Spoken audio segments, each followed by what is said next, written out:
स्वागत है आपका पराविज्ञान के इस चैनल में। आप सबको जय माई दी। आज हम अपने विषय की चर्चा शुरू करें इससे पहले अभी कुछ पिछले हफ्ते मेरा पॉडकास्ट अभिषेक व्यास के साथ रिलीज़ हुआ था, जो इस चैनल पे उपलब्ध है। तो जाके देखें, लाइक करें, सब्सक्राइब करें, शेयर करें। शुरू करते हैं आज का विषय, और आज का विषय है हमारा स्वर्ण आकर्षण भैरव। स्वर्ण आकर्षण भैरव के विषय में उत्तर भारत में सामान्यतः कम ही लोग जानते हैं और कम ही इसकी पूजा होती है। दक्षिण भारत में इसके कई मंदिर हैं, उपासक हैं और इसके विषय में जानकार हैं। स्वर्ण आकर्षण भैरव एक ऐसे देवता हैं जो कलयुग में और वर्तमान परिप्रेक्ष्य में जो धन से संबंधित समस्याएं हैं उससे मुक्ति के लिए सबसे उपयुक्त देवता हैं साधना करने के लिए।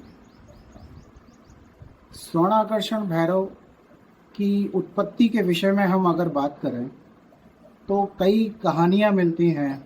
जैसे अजा नाम के राक्षस का वध करने के लिए शिवजी ने स्वर्ण आकर्षण भैरव का रूप रखा और उसका वध किया, इसलिए इनको अजामल वधाए भी बोलते हैं।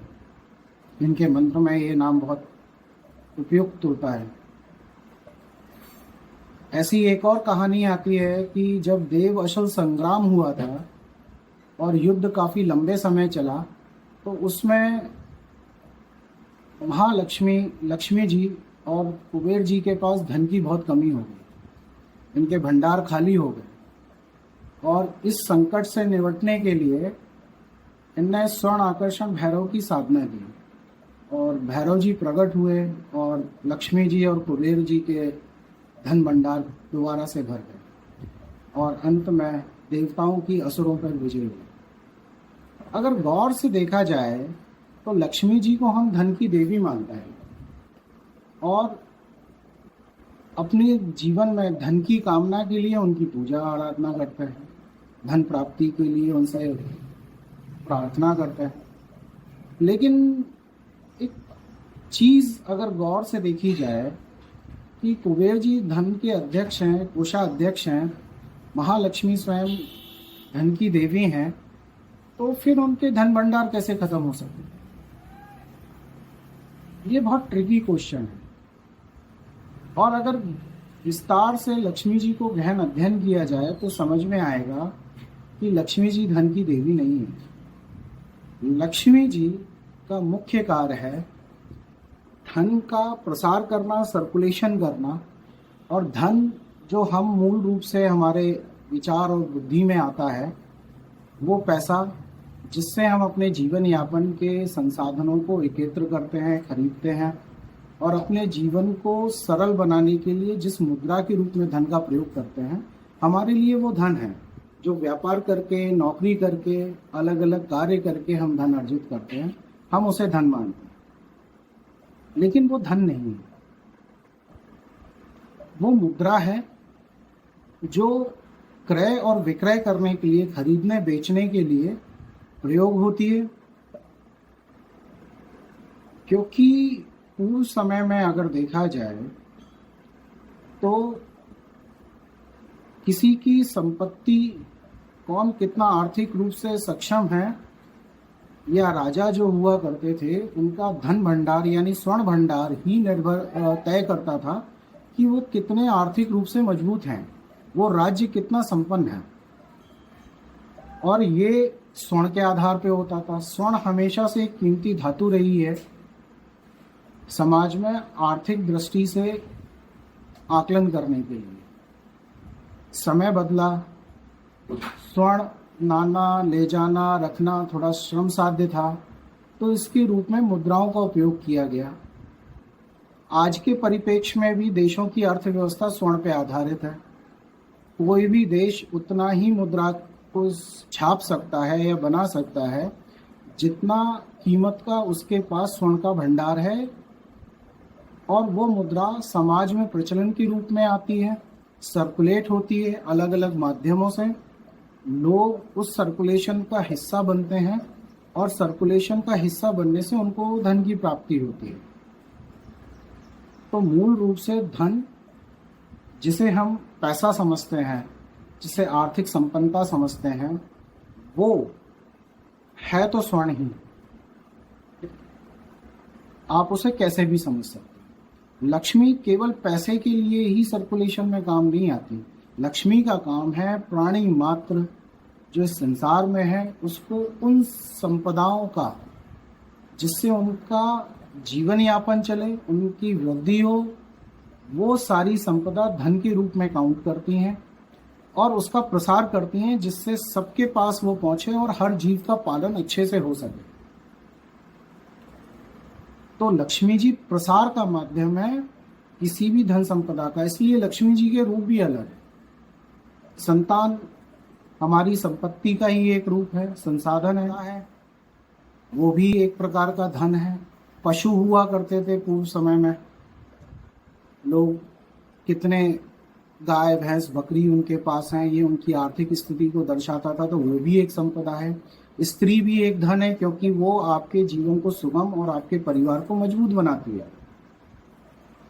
तो स्त्री भी एक धन का ही रूप है।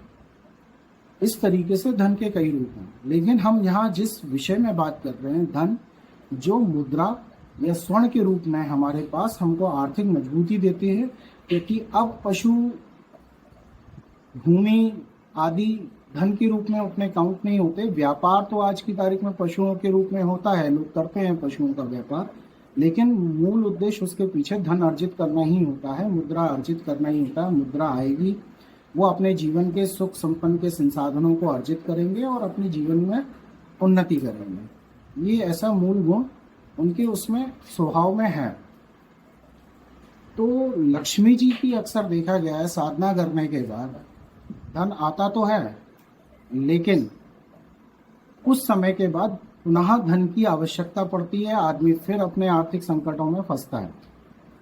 और गौर से विचार किया जाए, लक्ष्मी जी विष्णु जी की पत्नी है, लेकिन दीपावली पे जब हम धन की कामना को लेके पूजा करते हैं तो साथ में गणेश की पूजा करते हैं। गणेश बुद्धि के स्वामी हैं, विघ्न को हरने वाले हैं। बुद्धि यानी जो संपदा, जो सर्कुलेशन हमारे पास है, उसको हम इस तरीके से मैनेज करें कि लक्ष्मी की निरंतरता हमारे जीवन में बनी रहे। इसलिए गणेश की पूजा की जाती है। लक्ष्मी की पूजा नरसिंह भगवान के साथ में भी हुई है। चलो, नरसिंह भगवान विष्णु जी का ही अवतार है तो उनके साथ समझ में आती है, लेकिन नरसिंह भगवान का स्वरूप उग्र है, आधा मनुष्य आधा पशु का है। वो मनुष्य के अंदर की शक्ति को इंगित करने वाला एक रूप है, जिसके साथ में लक्ष्मी है। यानी आपके पास शक्ति है, बल है, तो लक्ष्मी आएगी आपके पास, क्योंकि लक्ष्मी शक्ति का भी एक प्रतीक है जो आपको समाज में शक्तिशाली बनाता है। और आज के समाज में जिसके पास धन है वही शक्तिशाली है। आज हमारे जीवन के लिए मुख्य आधार धन हो गया, क्योंकि इसके माध्यम से हम अपने जीवन की बहुत सारी समस्याएं, 80% जीवन को सुगम बना सकते हैं। और इसी के लिए हम संघर्ष कर रहे होते हैं। पढ़ाई लिखाई, व्यापार, नौकरी आदि कई प्रकार के संसाधनों का उपयोग करते हैं, जिससे हम अपनी जीवन को सक्षम बना सकें आर्थिक रूप से। तो भैरव क्या है? भैरव शिव का ही रूप है। बटुक और काल भैरव सबसे प्रचलित रूप हैं जिसकी पूरे भारतवर्ष में पूजा की जाती है।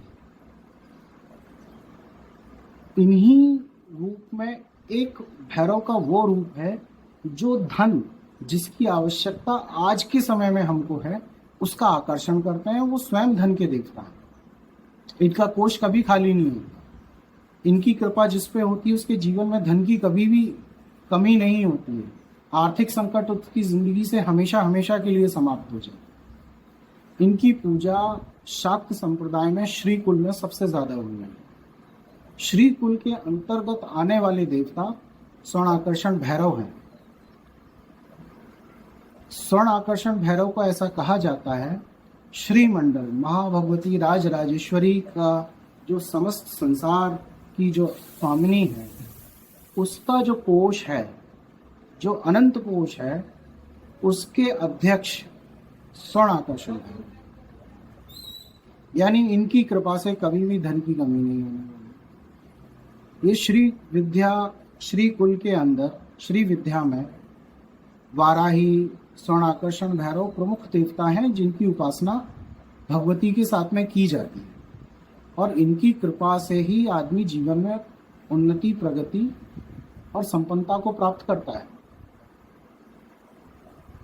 स्वर्ण आकर्षण भैरव बगलामुखी के भी भैरव के रूप में पूजित हैं।